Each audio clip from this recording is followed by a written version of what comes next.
Hello everyone, it's Old Guardian here, and oh boy, Blizzard just pulled a big surprise. A balance patch with no forewarning, and a balance patch on a Monday. So that's something that was not expected. Patch 25.0.4 and it's already live on all devices. It's a data only patch, so you just get the download and boom, you're ready to go. And there's a whole bunch of balance changes in this one. The developer comment about balance changes at this point in an expansion are made with early, somewhat limited data.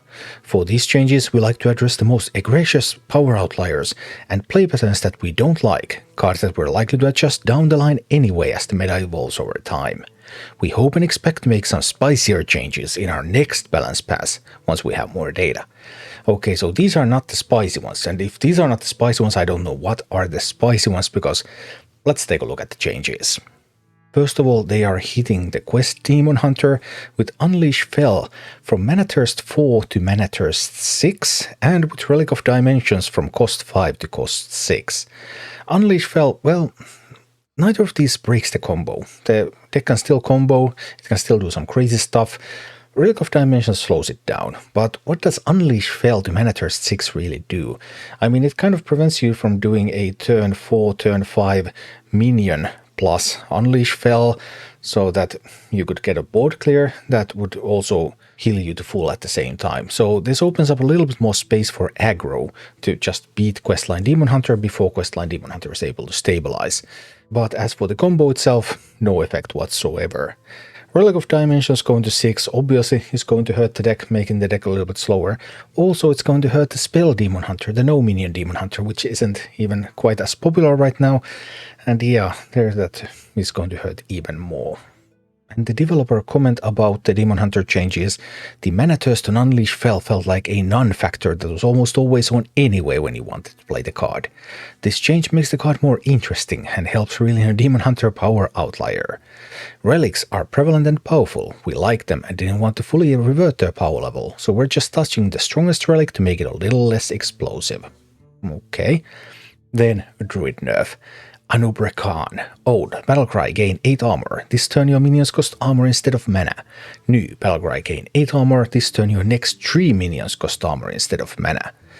And the developer comment, this brand Anub'aran combo is not a big win rate outlier, but it represents the play pattern we don't like. We wanted to reduce lethality and remove the ability for the combo to let players dump their entire hand while still allowing ramp strategies.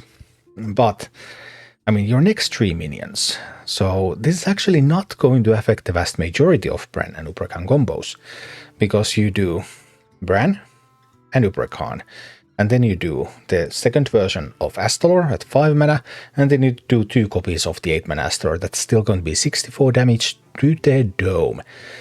No effect there. Or if you have 13 mana available, then you can do the regular Astalor, then Bran, and then Anub'aran, and then the 5 mana Astalor and the 8 mana Astalor. Or you can do it in other order if you have enough hand space for lots of Astalors. But anyway, you can still pull off the double full Astalor just from the 5 mana card, or with 13 mana, and Guff can give you 13 mana, then even from just nothing, the 2 mana Astalor going in first. So I just don't see it. I just don't see how this is enough. This is not going to change the 64 damage combo.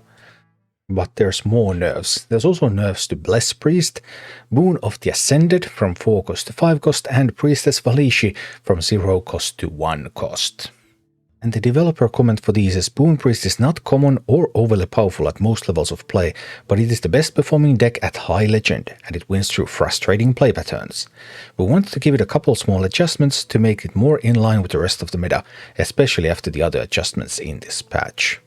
Alright, well, Bless Priest isn't doing that great, and there are plenty of natural counters for it. All the decks that I like to play counter it, so I haven't really personally felt this.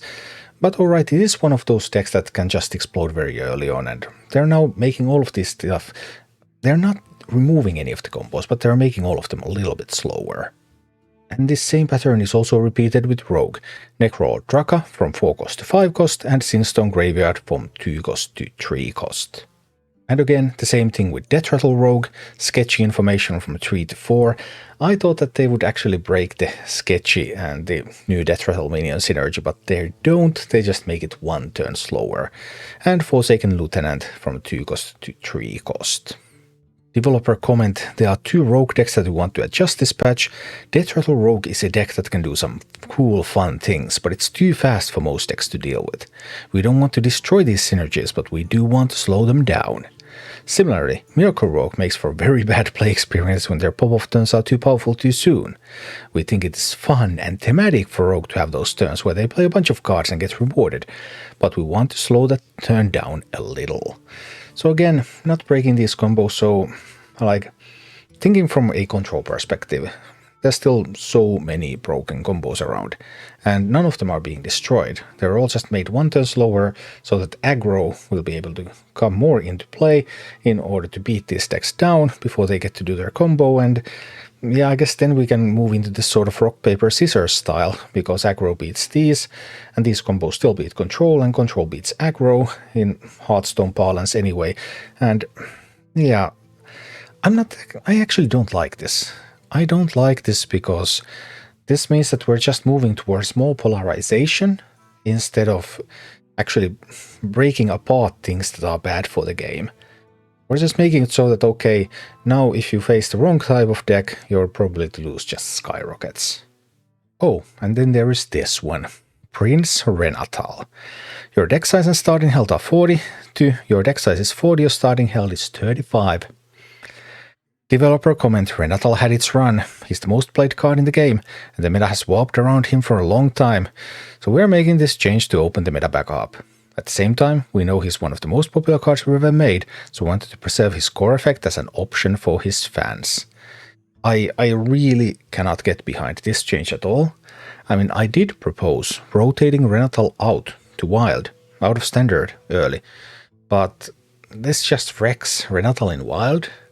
Possibly wrecks Renathal in Standard as well. And when you have no Renathal in, like, the card was so interesting in Wild. It actually was able to balance the increasing power level of Wild and give a slower deck some kind of a tool, some kind of a chance. And now they're just taking that away because they can't balance Standard. I just don't like this at all. That said, they do make one Wild-specific balance change as well, which is Tome Tampering, now banned. So maybe the Warlock dominance will end with this. We'll see.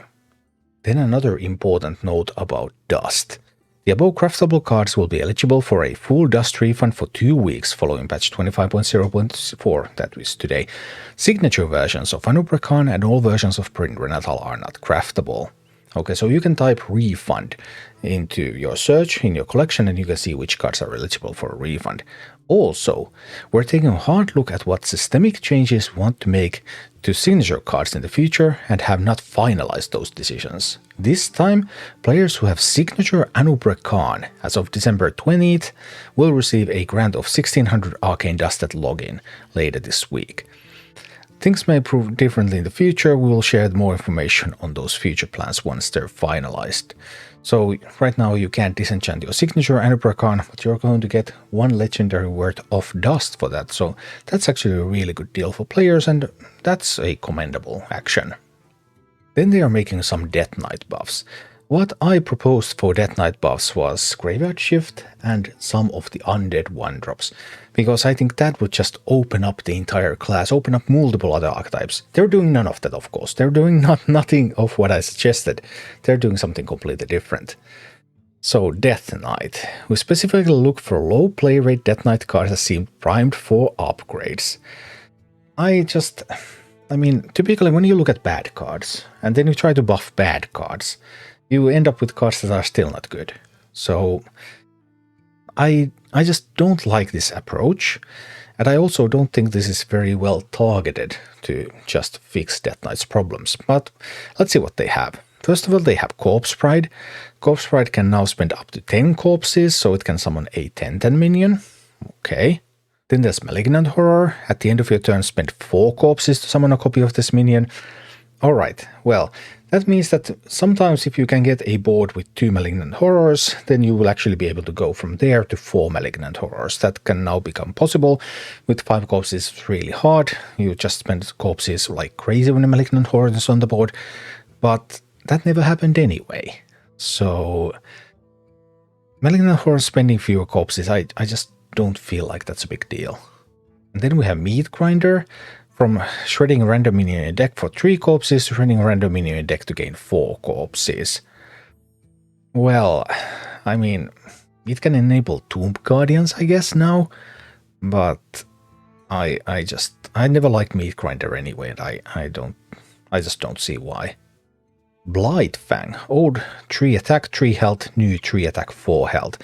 Blightfang has a powerful effect, and now that it has a vanilla stat line, 3 mana 3/4, which is pretty much the basic stat line you get for 3 mana nowadays, that means that Blightfang is actually pretty good. I think Blightfang is going to see a lot of play.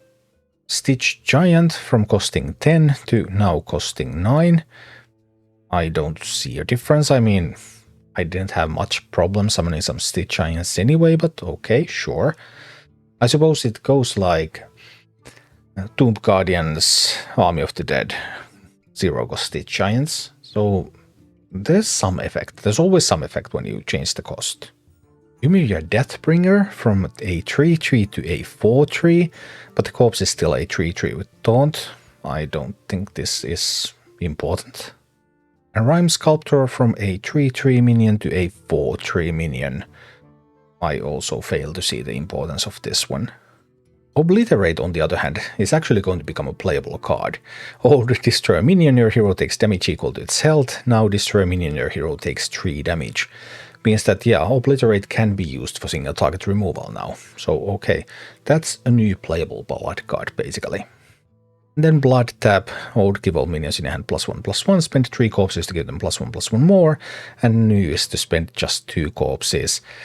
I have played with this hand buff Death Knight thing, and it's just not very good. And 1 corpse less, it just won't make much of a difference. And those were all the balance changes. Overall, they're just changing combo decks to be slightly slower, so they're making it more of a rock, paper, scissors meta, and they're making Death Knight buffs to rather senseless Death Knight buffs, I guess. I just don't get the point. This seems very rushed to me, and I'm not super happy about this balance patch. Although obviously with Renathal being nerfed, that means that it's going to affect the standard meta. I mean, we're going to have slower combo decks, we're going to have more powerful aggro decks, we're going to have weaker control decks. So yeah, the meta will change, the meta will speed up, at least somewhat. Then there are some bug fixes in the patch and arena updates. The arena updates are exactly as I envisioned they would fix Death Knight in arena, because Death Knight is just super strong right now. Death Knight cards that remove opposing minions and leave a board presence will appear less frequently. Low win rate cards from low performing classes will appear less frequently. High win rate cards will appear more frequently. So they're not changing the cards, but they're changing the appearance rate. And like if you're playing Death Knight but you don't get offered any of the good cards, then I guess your deck is going to suck. And if you're going to play a weaker class but you only get the good stuff, then like arena, with all of these adjustments to the offering rates, they can just change the arena meta to anything they like, almost regardless of the source material. The basic card pool can be anything. If you're not offered the good stuff, or if you are offered only the good stuff, then any class can be on top. So yeah, that is the basic way to fix arena, and they're going for that one. But yeah, balance changes overall. So far I'm feeling quite disappointed about them, but well, next up, time to start playing and testing and see how it goes in reality. Thank you for watching. Click like and subscribe if you enjoyed this, and a special thanks to all of my Patreon supporters, YouTube members and Twitch subscribers who make all of these videos possible.